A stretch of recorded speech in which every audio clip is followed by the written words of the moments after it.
Audio Jungle. Audio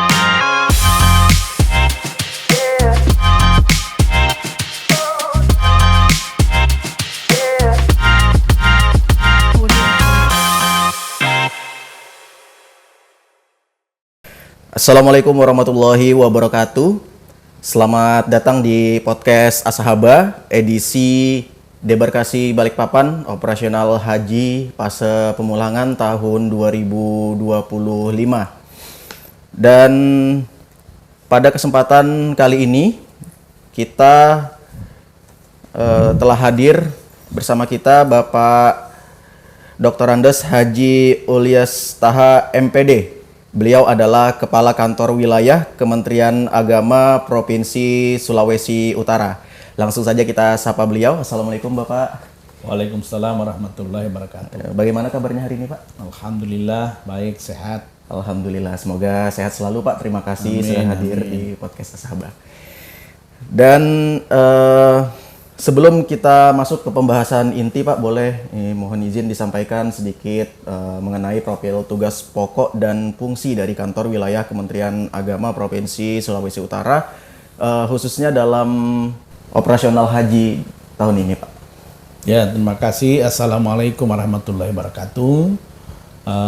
Para pendengar, pemirsa, alhamdulillah pada pagi hari ini kami selaku Kepala Kantor Wilayah Kementerian Agama Provinsi Sulawesi Utara yang tugas keseharian melakukan kegiatan-kegiatan keagamaan dan pendidikan keagamaan termasuk urusan-urusan haji. Nah, pada tahun ini kita memberangkatkan haji kita kurang lebih 2 kloter, dan ini menjadi salah satu tugas pokok dari Kementerian Agama. Sebagaimana kita tahu bahwa saat ini pelayanan haji atau pengurusan haji sudah dibentuk sebuah badan penyelenggaraan haji, namun untuk sampai hari ini urusan haji masih menjadi urusan dan tugas pokok daripada Kementerian Agama. Dalam tugas-tugas itu tentukan juga kami juga dibantu oleh Kementerian Agama Kabupaten Kota. Di Sulawesi Utara itu kami terdapat 15 kabupaten kota. Maksud saya bahwa 11 kabupaten 4 kota. Jadi inilah yang membackup penyelenggaraan haji di Sulawesi Utara. Alhamdulillah, berarti saling bekerja sama Pak ya, Iya. antara kantor wilayah dan kemenak kotanya seperti Betul. itu. Dan mohon izin Pak untuk kita masuk ke pembahasan operasional pemberangkatan jemaah haji terkait proses persiapan pemberangkatan jemaah haji di Sulawesi Utara pada tahun ini. Apakah ada perbedaan dengan tahun-tahun sebelumnya Pak? Ya, sebagaimana biasanya pelaksanaan haji ini kan menjadi tugas rutin setiap tahun oleh Kementerian Agama. Dalam prosesnya itu pemberangkatan, karena kita adalah Sulawesi Utara bukan embarkasi, tetapi kita berembarkasi di Balikpapan, sehingga proses pemberangkatan jamaah haji itu melalui 2 fase. Fase di mana jamaah haji dari kabupaten kota kita tampung di asrama haji transit di Sulawesi Utara di Manado, lalu kemudian kita persiapkan untuk kita berangkatkan ke embarkasi Balikpapan pada saat hari pemberangkatan atau 1 hari sebelum pemberangkatan ke Arab Saudi.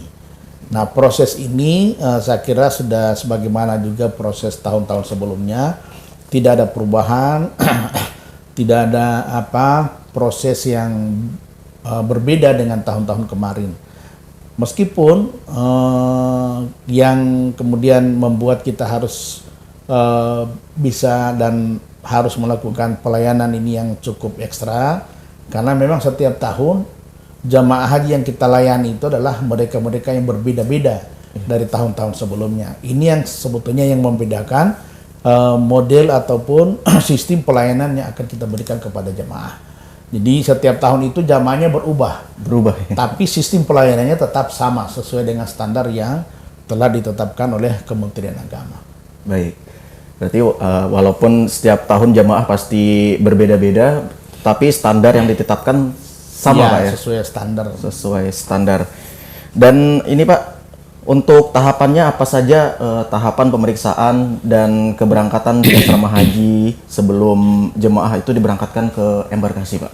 Iya, tentunya sebelum semua itu ada tahapan-tahapan awal. Tahapan awal itu termasuk penyiapan daripada pengetahuan dan keterampilan daripada jamaah haji terhadap manasik. Ini juga yang penting. Sehingga itu dalam kebijakan Kementerian Agama kita diberikan kesempatan atau diberikan jatah untuk memberikan manasik haji kepada jamaah haji itu selama 10 kali, 8 kali di tingkat kecamatan dan 2 kali di tingkat kabupaten kota. Ini sebagai upaya kita dalam memberikan pelayanan kepada jamaah haji pra keberangkatan, sehingga betul-betul kita pastikan mereka ketika berangkat haji itu memahami manasik, dan kita berharap mereka menjadi haji mandiri. Haji mandiri itu adalah haji ketika pada saat mereka berada di tanah suci itu mereka memahami betul tentang prosedur dan apa yang akan mereka lakukan. Apa yang mereka lakukan, di mana mereka lakukan, kapan dilakukan. Itu sesungguhnya yang dimaksud dengan jamaah haji yang mandiri, sehingga tidak tergantung penuh kepada pembimbing atau pemandu. Jadi sedikit-sedikit bertanya, sedikit-sedikit bertanya. Ini bukan berarti tidak mandiri. Tetapi ketika mereka dalam proses itu mereka paham, mereka tahu apa yang mereka akan lakukan.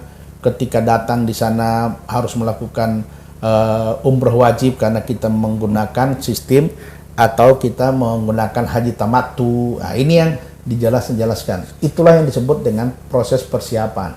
Di samping tentu persiapan kesehatan, kita bekerja sama dengan pihak dinas kesehatan mempersiapkan segala sesuatu yang berkaitan dengan kesiapan istitoah kesehatan daripada jamaah haji. Nah, ini juga tidak kalah penting karena pada 2 tahun terakhir ini kita sudah atau pemerintah kita sudah menerapkan kebijakan tentang istitoah kesehatan. Bagi jamaah haji itu tidak hanya cukup menjadi istitoahnya itu dilihat daripada kemampuan untuk melunasi biaya perjalanan ibadah haji, tetapi di samping itu juga dia harus betul-betul dijamin kesehatannya, dan ini menjadi ketentuan dari pemerintah Arab Saudi. Makanya kita di Indonesia, pemerintah pusat dalam hal ini Kementerian Agama Republik Indonesia selalu memberi arahan kepada kami di kantor wilayah untuk betul-betul memastikan setiap jamaah haji yang berangkat itu mereka memiliki dan betul-betul istitoah kesehatannya itu terjamin. Baik. Tadi saya ini Pak soroti terkait dengan istitoah, ternyata bukan hanya tentang bagaimana kita mampu membayar biaya, tetapi juga secara kesehatan fisik itu harus mampu juga untuk melaksanakan ibadah. Nah, masih membahas tentang kesehatan Pak. Ya. Nah, kan kita sudah ini melewati pandemi COVID-19 yang kemarin itu membuat operasional haji menjadi terhenti di tahun 2020-2021. Nah, terkait dengan kuota haji sendiri Pak, bagaimana kondisinya di Sulawesi Utara tahun ini? Apakah sudah kembali normal pasca pandemi? Iya, memang kalau kita melihat dengan tidak memberangkatkan haji 2 kali, itu berarti membuat daftar tunggu haji itu semakin lama. Paling tidak mereka yang harusnya berangkat pada tahun itu tertunda 2 tahun. Dan sementara kuota haji yang diberikan kepada kita tetap kuota yang normal, bukan kuota yang ditambah. Sehingga ini juga membuat waiting list kita itu semakin lama. Paling tidak dia bergeser 2 tahun.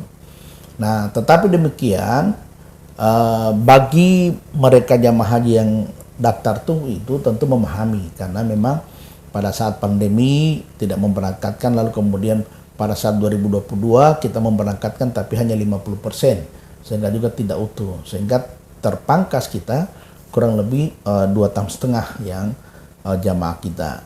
Nah, untuk kuota Sulawesi Utara dari beberapa tahun ini sudah bertahan puluhan tahun lebih, itu masih pada kuota yang 713 jamaah, belum bertambah. Kami sudah mengusulkan untuk ditambah paling tidak mendekati 1.000 jamaah haji untuk Sulawesi Utara. Tetapi setelah COVID, lalu kemudian kembali ke kuota normal, dan kuota normal itu sampai hari ini tetap tidak ditambah, tetap 713, yang membuat daftar tunggu di Sulawesi Utara itu sampai hari ini sudah dihitung sampai 16 tahun. Lumayan panjang Pak ya? Ya cukup panjang, meskipun mungkin Kalimantan Timur yang lebih panjang daripada Sulawesi Utara. Iya. Baik, jadi seperti itu Pak ya kondisi terkait kuota masa tunggu di Sulawesi Utara.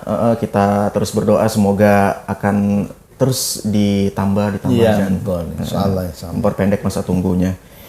Nah, selanjutnya Pak, apa kendala utama yang sering dihadapi pada saat proses pemberangkatan, dan bagaimana dalam hal ini Kanwil Provinsi Sulawesi Utara mengantisipasi hal tersebut Pak? Iya, dalam rangka untuk pemberangkatan, penentuan jamaah haji yang akan berangkat itu memang setiap tahun masalahnya hampir sama. Yang pertama masalah kemampuan jamaah haji untuk melunasi. Kita tahun ini saja itu ada kurang lebih kuota awal yang yang harus berangkat itu kurang lebih 60 orang tidak melunasi. Itu karena kendala mungkin biaya dan seterusnya. Ada juga yang memang kesehatan, tapi lebih banyak berkaitan dengan ketidakmampuan untuk melunasi. Itu kurang lebih. Tapi kan kita ada sistem cadangan, jadi sehingga dengan adanya cadangan itu kuota kita tetap terpenuhi secara penuh 713 jamaah. Tetapi kendala itu yang itu kadang-kadang orang kenapa tidak mendaftar, tidak melunasi karena belum siap, belum ada uang. Kedua itu karena terpisah dari mahramnya. Ada yang suaminya sudah berangkat tapi istrinya belum masuk jatah. Lalu kemudian ada yang karena kesehatannya tidak memenuhi syarat. Jadi ini kendala-kendala yang dihadapi oleh jemaah. Kadang-kadang kita menentukan satu sisi bahwa jamaah haji harus istiqomah kesehatan, tetapi di sisi lain dengan usia mereka yang semakin lanjut, itu tentu kesehatan juga pasti akan terganggu, akan berubah-ubah. Pada saat mereka mendaftar itu 11 tahun yang lalu atau 12 tahun yang lalu. Mungkin mereka pada saat itu umur 55. Saat ini mereka sudah pada umur sampai 65 sampai 70 yang memang kondisi kesehatannya. Tetapi ini kita tidak bisa menyalahkan siapa-siapa karena ini proses yang terjadi dan sistem yang telah kita bangun. Sehingga siapapun yang akan mendaftarkan haji untuk setoran awal, tentu dia sudah memperhitungkan tentang kapan saya akan diberangkatkan setelah mendaftar hari ini, lalu kemudian diperkirakan kira-kira saya berusia berapa tahun, dan kemudian kesehatan saya seperti apa. Ini kan semua sudah menjadi sesuatu yang terpola, tersistem, sehingga kita sesungguhnya tidak bisa menyalahkan siapa-siapa. Sistem kita sudah tahu dan kita bisa memprediksi. Nah, itu. Sehingga apapun yang kemudian kejadian pada saat mereka akan berangkat, kesehatannya terganggu, kemudian karena usia, itu semua bisa memaklumi. Nah, ini saya kira untuk seluruh jamaah, untuk seluruh masyarakat termasuk keluarga, saya kira perlu memahami sistem yang telah dibangun secara terpola yang saya kira ini menjadi standar nasional. Baik. Terkait dengan pemulangan jemaah haji, karena pada saat ini jemaah kan posisinya sudah kembali dari Tanah Suci. Ya. Bagaimana alur pemulangan jemaah haji dari Arab Saudi hingga tiba kembali di Sulawesi Utara, Pak? Ya, kami di Sulawesi Utara yang tergabung pada kloter 13 dan kloter 14 Balikpapan itu masuk pada gelombang kedua.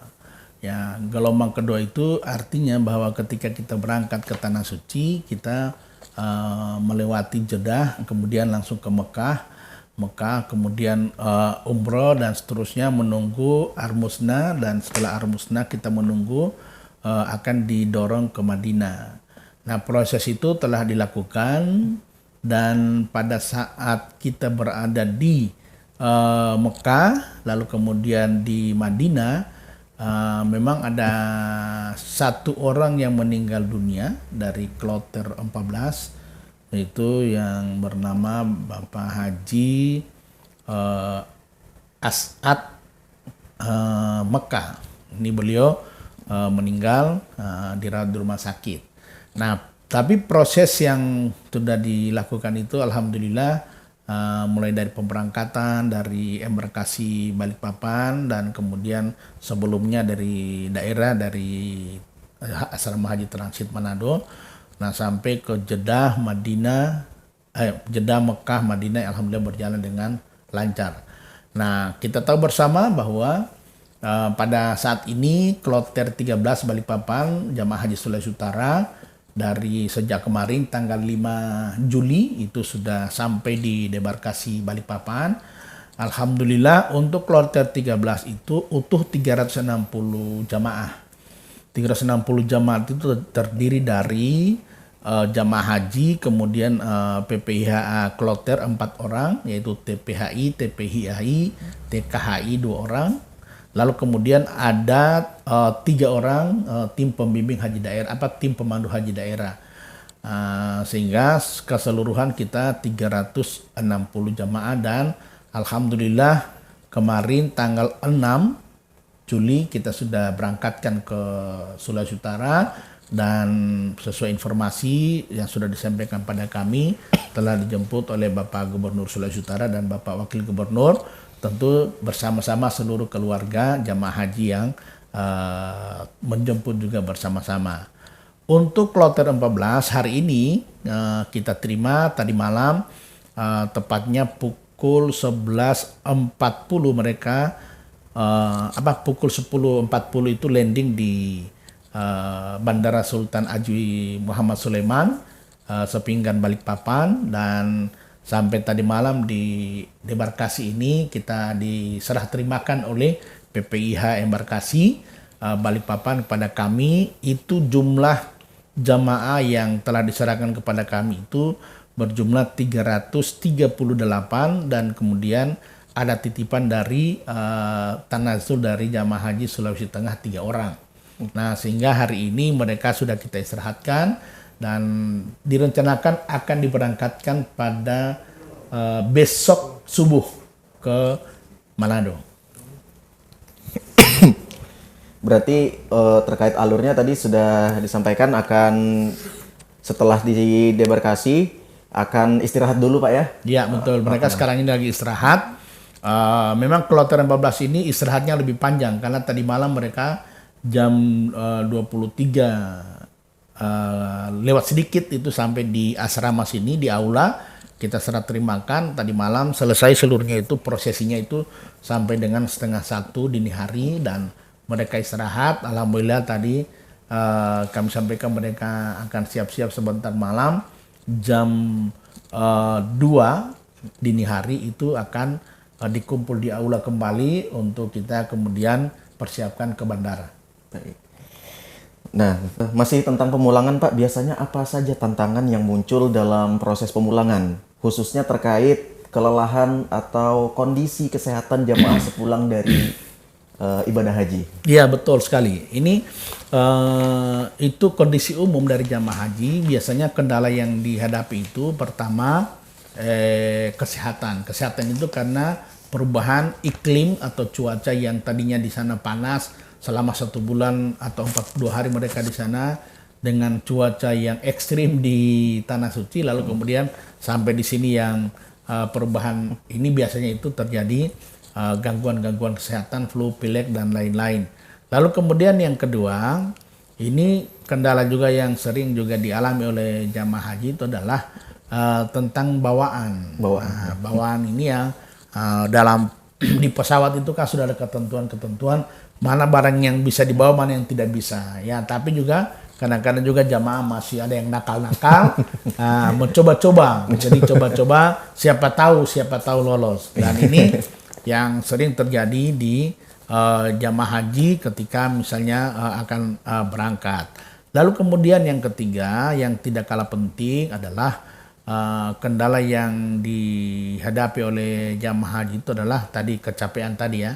Jadi kelelahan karena memang proses haji ini mereka betul-betul dibutuhkan fisik yang prima, sehingga kemudian aktivitas lalu apalagi ketika mereka melaksanakan umroh sunnah lalu kemudian ziarah dan seterusnya.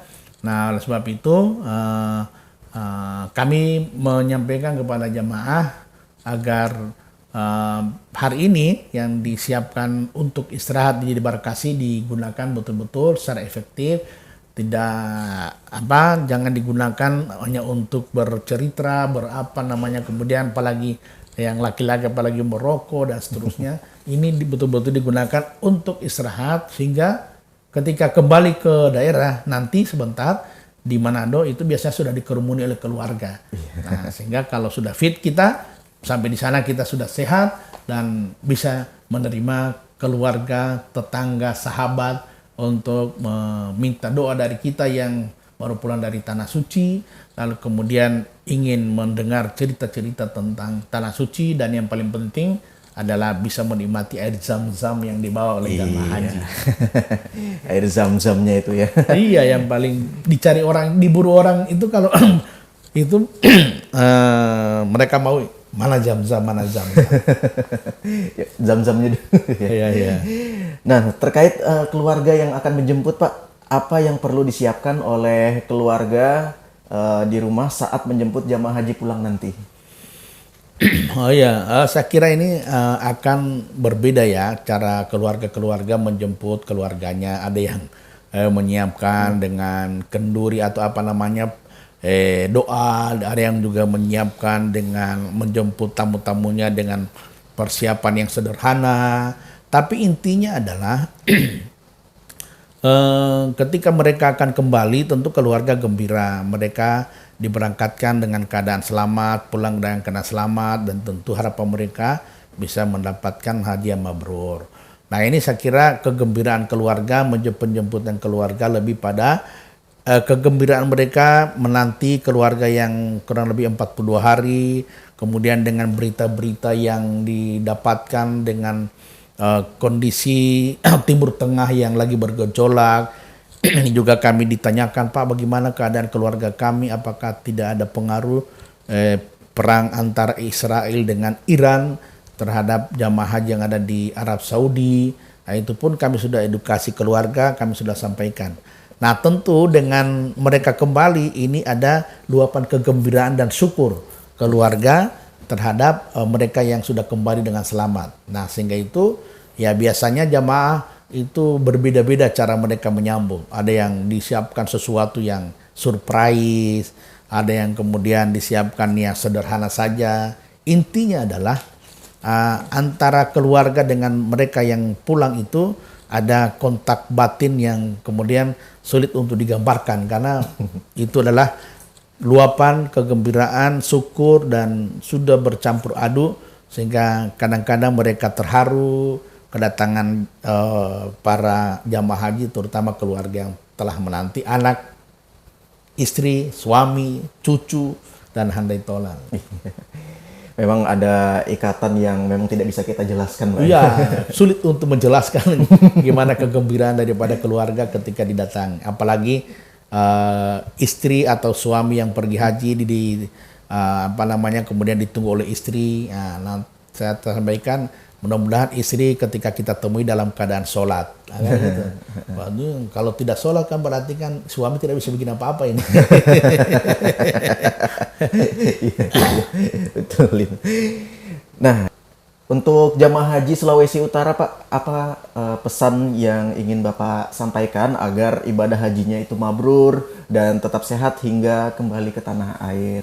Ya, tentu sebagaimana harapan-harapan kita sebelumnya ketika kita lepas mereka melaksanakan ibadah haji ke Tanah Suci, harapan kita adalah silakan melakukan seluruh prosesi manasik haji dengan sempurna, ikuti manasik yang telah didapatkan, ikutilah apa yang disampaikan oleh pembimbing, pemandu, sehingga harapan kita adalah Bapak dan Ibu itu kembali ke tanah air itu membawa predikat haji yang mabrur, tidak hanya sekedar status haji dan haja. Tidak hanya sekedar titel haji dan haja, tetapi lebih dari itu adalah haji itu memberi dampak kepada masyarakat, memberi dampak kepada lingkungan. Ketika kita belum haji, tentu perilaku kita belum begitu baik, tentu kita tingkatkan menjadi baik. Itulah yang disebut dengan mabrur. Keluarga kita yang biasa-biasa saja, ibadahnya tidak begitu rutin. Nah, ketika pulang haji, mabrur itu ibadahnya jadi rutin, lalu kemudian kita bisa memberi dampak kepada masyarakat. Masyarakat senang, masyarakat tenang, damai. Nah, inilah yang disebut dengan mabrur.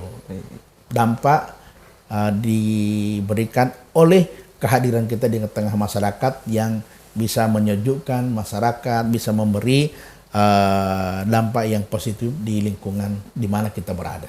Baik, selain untuk diri sendiri, tentunya manfaat juga untuk masyarakat. Iya, betul.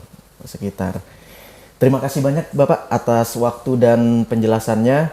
Semoga seluruh ikhtiar Kementerian Agama Sulawesi Utara dalam melayani tamu-tamu Allah mendapatkan balasan terbaik. Amin, amin ya rabbal alamin. Terima kasih banyak dan terima kasih kepada seluruh petugas yang telah melayani kami, khususnya PPIH Balikpapan yang begitu memberikan pelayanan yang terbaik bagi kami, dan tentu ini mudah-mudahan akan dibalas oleh Allah Subhanahu wa taala, dan kami atas nama semua jamaah haji menyampaikan permohonan maaf apabila ada tingkah laku dari kami yang kurang berkenan yang dilakukan oleh jamaah haji baik sengaja maupun tidak sengaja. Boleh Pak disampaikan kesan-kesan selama berada di asrama haji Balikpapan, Pak?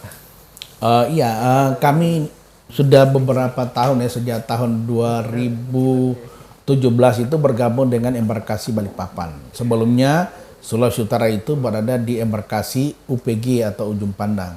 Kemudian kami pindah ke sini. Ada kesan yang berbeda dengan yang dialami oleh sebelum-sebelumnya. Pertama karena di embarkasi Balikpapan ini kita lebih sedikit jamaahnya, jadi tidak terlalu banyak, sehingga kalau di sini 16 kloter, kalau di Makassar itu dulu sampai 30-40 kloter. Nah, sehingga ini lebih soft kan begitu. Nah, yang kedua tentu jamaah haji sudah begitu familiar dengan orang-orang Balikpapan di tempat ini, sehingga mereka menikmati betul apa yang mereka